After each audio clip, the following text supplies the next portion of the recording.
So respiratory organs in human beings, जो respiratory main organ है in humans, those are the lungs, right. अब ये lungs है क्या?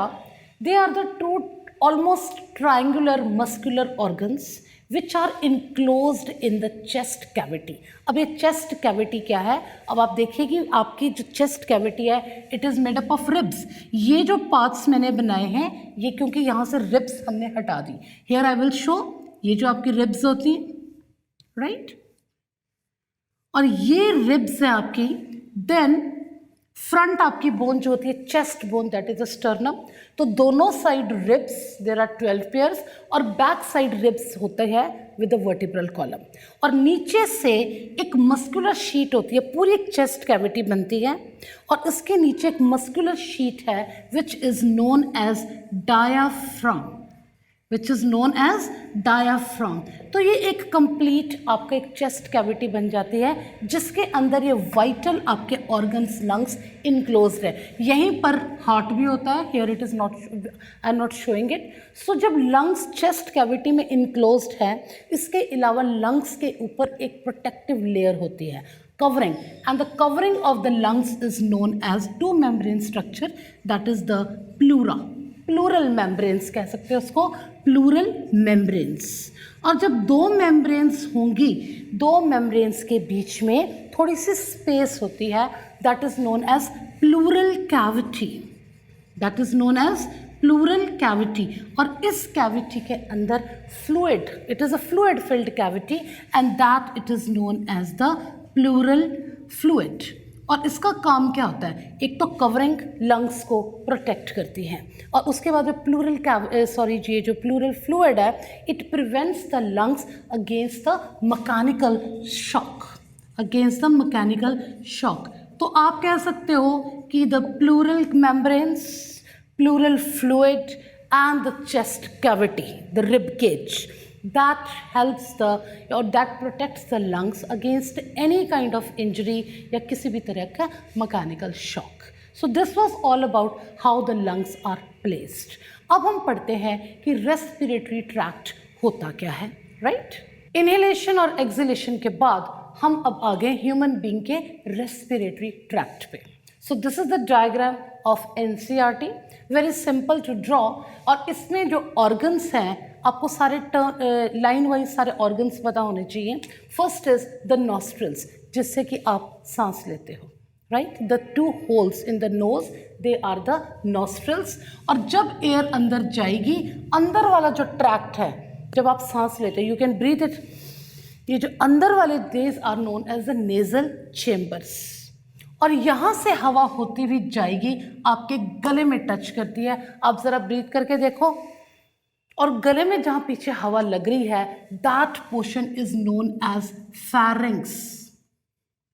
इसको फेरेंजियल रीजन भी बोलते हैं, जहाँ वहाँ पर टॉन्सिल्स भी है। जब आपका गला खराब होता है, इट इज़ दिस रीजन। एक बार दोबारा सांस लेकर देखिए, और वहीं पर वो हवा टकराती है। एक और काम करके देखिए, आपके मुंह में जो सलाइवा है, जरा सलाइवा को स्वेलो करके देखिए, राइट।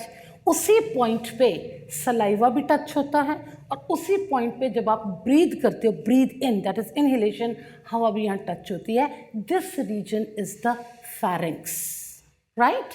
और उसके बाद जब ये एयर अंदर जाएगी, that is the wind pipe. जो फर्स्ट पार्ट है आपका, opening of the wind pipe is known as the larynx, ये वाला पोर्शन ओपनिंग। लेकिन ये जो लैरिंग्स की ओपनिंग है, sorry this hole is larynx, इस ओपनिंग को आप कहोगे glottis, glottis. The opening of the larynx is glottis. लेकिन इस ग्लॉटस को कवर करने के लिए एक फ्लैप होता है which is known as epiglottis, which is known as epiglottis. होता क्या है कि जब आप सांस लेते हो या खाना खाते हो, सॉरी, स्वेलो करते हुए, क्योंकि इसके पीछे फूड पाइप है, right, somewhere here is a food pipe. जब आप खाना खाओगे, स्वेलो करोगे, आपके इस विंड पाइप में कुछ ना चला जाए, ये फ्लैप इसको कवर कर लेता है, जस्ट लाइक दिस। इसको ये कवर कर लेगा और खाना आपका फूड पाइप में जाएगा। So this function of this epiglottis is to prevent the entry of food in the respiratory tract while swallowing. तभी आपको बताया कि जो फेरेंजियल रीजन होता है ये कॉमन होता है, जिसमें कि एयर भी टच होगी और यहाँ पर खाना भी आएगा, लेकिन खाना फूड पाइप के अंदर ही एंटर करे, इसलिए ये फ्लैप क्लोज हो जाता है. Now the opening this whole portion is the larynx, और लैरिंक्स को हम क्या बोलते हैं? Voice box. और वॉइस बॉक्स क्यों कहते हैं? कि आपकी आवाज़ यहीं पर प्रोड्यूस होती है, और इस वॉइस बॉक्स की ओपनिंग में ही ये जो दो वोकल कॉर्ड्स बनाई हैं, these are the vocal cords. These are the vocal cords, यानी जो अगर आप अपने लैरिंक्स की ओपनिंग में देखिए, टू क्रॉस करके वोकल कॉर्ड्स होती हैं. When you breathe the air inside, तो ये वोकल कॉर्ड्स वाइब्रेट करती हैं और वॉइस प्रोड्यूस होती है. That is why this larynx region is known as the voice box. उसके बाद नीचे आता है ट्रैकिया. नीचे क्या आएगा? Trachea.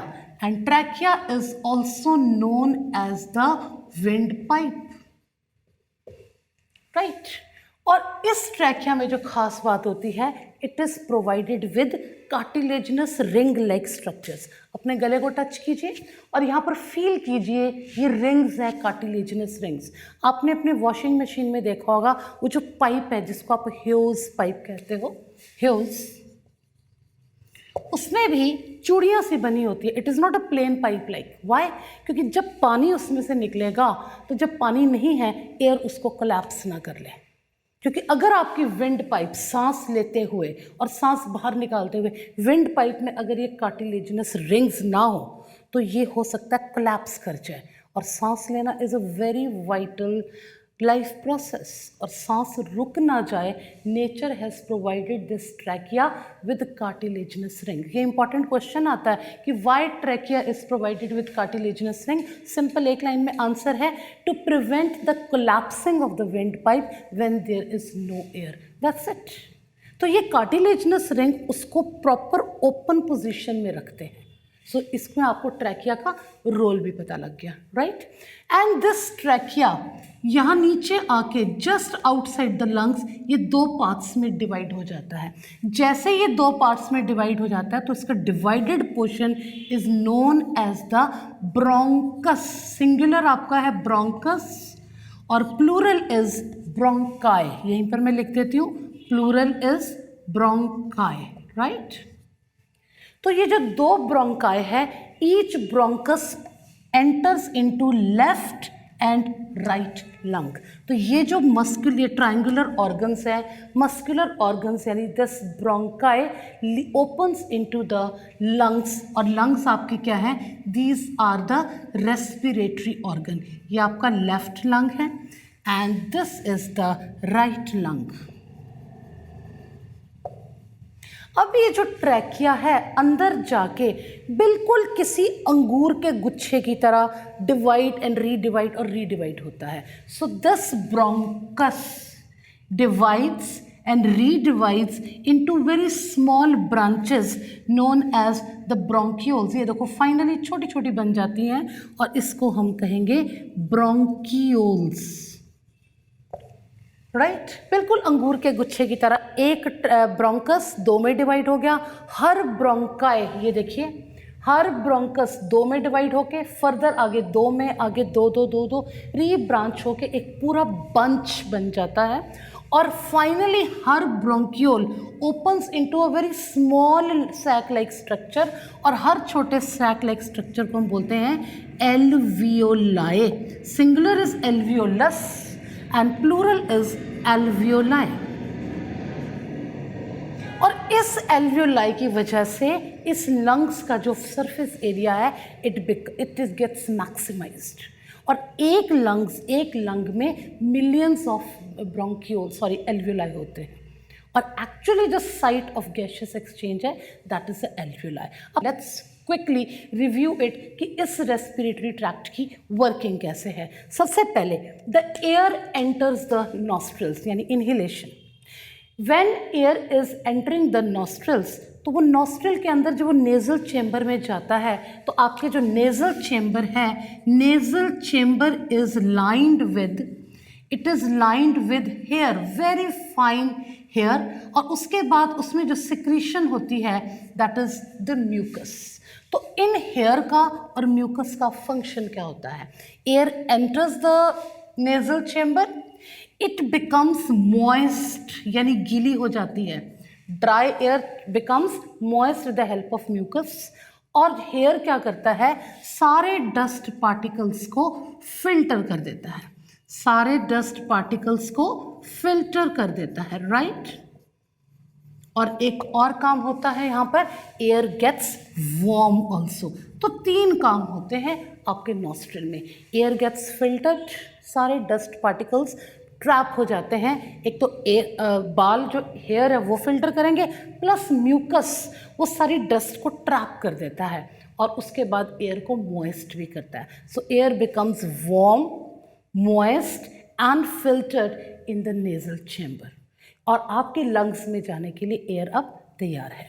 Now this air passing the pharyngeal region, pharynx के बाद वो, क्योंकि एपिग्लॉटिस खुला हुआ है और ग्लॉटिस से एंटर करेगी, वोकल कॉर्ड्स में एंटर करते हुए then it will enter the lungs. इसको दूसरे कलर से बना देते हैं।